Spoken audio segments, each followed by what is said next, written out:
అందరికీ ప్రైజ్ తోలండి. ఈ ఉదయకాల సమయంలో దేవుడు మనకిస్తున్న వాగ్దానము ఇర్మీయా గ్రంథము 17వ అధ్యాయము 8వ వచనాన్ని ఒకసారి అందరము చూద్దాము.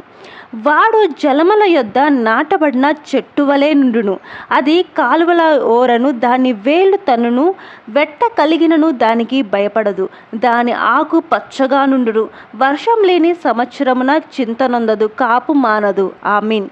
దేవుడు ఈరోజు మనకిస్తున్న వాగ్దానం ఏంటో తెలుసా?